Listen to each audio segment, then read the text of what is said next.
অখণ্ড বাংলার প্রশ্নে নতুন করে উত্তাল আলোচনা। ইতিহাস কি আবারও ফিরছে? ভারত বাংলাদেশ ভূরাজনীতি ক্রমেই জটিল আকার ধারণ করছে।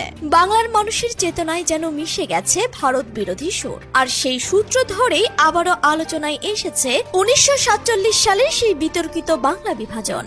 সময়ের দাবি হিসেবে দুই বাংলার আলোচনার কেন্দ্রবিন্দু হয়ে উঠেছে। প্রশ্ন জাগছে, হঠাৎ করেই কেন দুই বাংলার মানুষ আবারও অখণ্ড বাংলা চাইছে?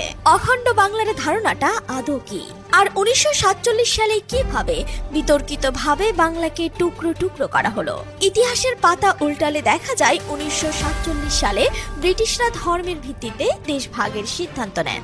রক্তক্ষয়ী দাঙ্গায় হিন্দু মুসলিম সম্পর্ক চরম অবনতির দিকে গেলে ব্রিটিশরা ক্ষমতা হস্তান্তরের ঘোষণা দেন। ঠিক তখনই বাংলার মুখ্যমন্ত্রী হোসেন শহীদ সোহরাওয়ার্দী এবং কংগ্রেস নেতা শরৎচন্দ্র বসুর সামনে আনেন এক সাহসী প্রস্তাব।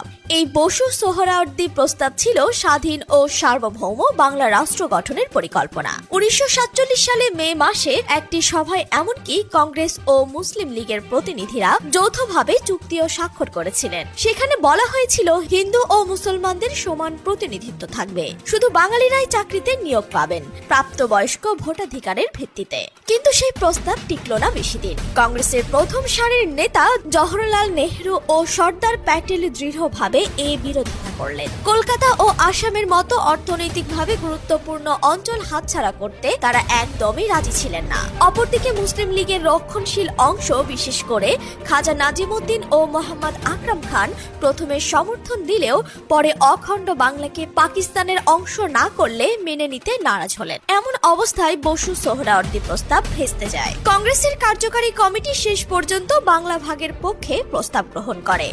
এরপর লর্ড মাউন্ট ব্যাটেনের দেশ ভাগের পরিকল্পনা কার্যকর হয়। 1947 সালের আগস্টে ভারত ও পাকিস্তানের জন্ম হয়। আর বাংলার মানচিত্র ছিঁড়ে যায় দুই টুকরোই। পূর্ব বাংলা হয়ে ওঠে পাকিস্তানের অংশ, পরে যা পূর্ব পাকিস্তান এবং অবশেষে বাংলাদেশ।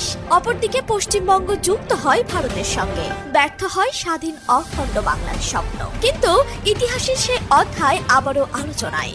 বাংলাদেশের সাম্প্রতিক রাজনীতিতে ভারতের প্রতি ক্ষোভ, পশ্চিমবঙ্গের মোদী বিরোধী আন্দোলন এবং ত্রিপুরার বাঙালি অধ্যুষিত জনগোষ্ঠী সব মিলিয়ে সামাজিক যোগাযোগ মাধ্যমে জোরদার হচ্ছে নতুন এক দাবি, অখণ্ড বাংলা।